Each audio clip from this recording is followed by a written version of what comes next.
Hello, today I'm going to go over the basics of an argument. So the first step is you need to have an arguable premise or claim. I know my friends and I all the time are arguing over fast food chains, and I just happen to think McDonald's is a better fast food chain than Burger King. Second, I would need to use facts and evidence to back up that claim.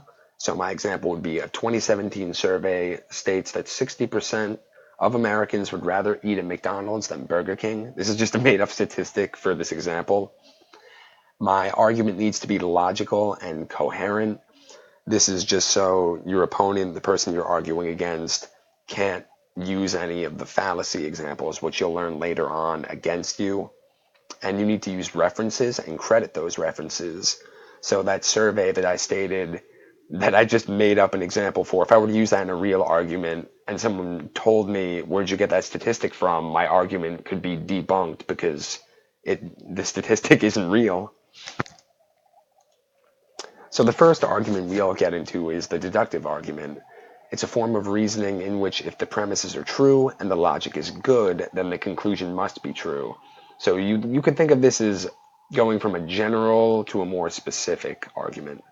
So an example could be, all students eat pizza. Claire is a student at ASU, therefore Claire eats pizza. All athletes work out in the gym. Barry Bonds is an athlete, therefore Barry Bonds works out in the gym. So it goes from general, every athlete works out in the gym, to more specific, Barry Bonds, he's an athlete, and it ends with the most specific, therefore Barry Bonds works out in the gym. Now you could think of an inductive argument as the opposite of a deductive argument. It goes from specific to general. It's a form of reasoning which reaches conclusions by using a few observations to make a generalization.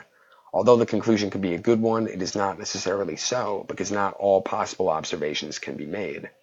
So an example would be, the coin I pulled from the bag is a penny.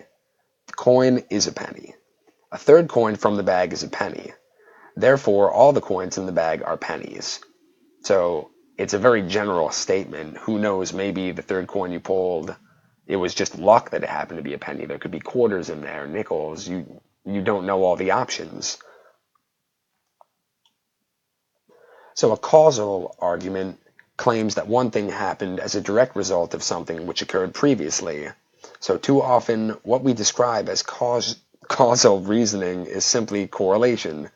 And correlation is a simple statement that A happened first and was followed by B. So an example of this would be, there was a power blackout in my neighborhood yesterday. My computer malfunctioned yesterday. Yesterday's blackout was responsible for the malfunctioning of my computer. So it's essentially just using reasoning in, I'd say, a chronological order. So another example would be, power blackouts are often they often cause computer malfunctions. There was a power blackout in my neighborhood yesterday. My computer malfunctioned yesterday. Yesterday's blackout was responsible for my computer's malfunction.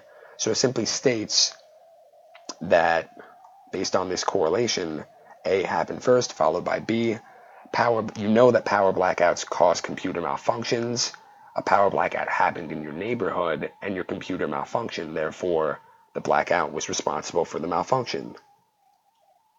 So why are arguments important? I know people have arguments all the time, but no one really thinks, why are they important?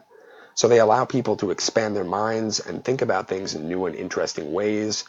Most of the time when people think about arguments, they only think about their own view. They want to prove that they're right. But oftentimes people fail to realize that even if you're wrong, you could learn from that experience. Maybe you could learn about a different perspective you didn't have before from your opponent. They allow you to express what you believe in, hopefully in a clear and logical way. And to put it simply, a good argument could help you get something you want. This is very basic. For example, you could try and convince your parents to buy you a new cell phone, or you could convince your boss to give you a promotion. If you're good at an argument, there are many different things you could do with it.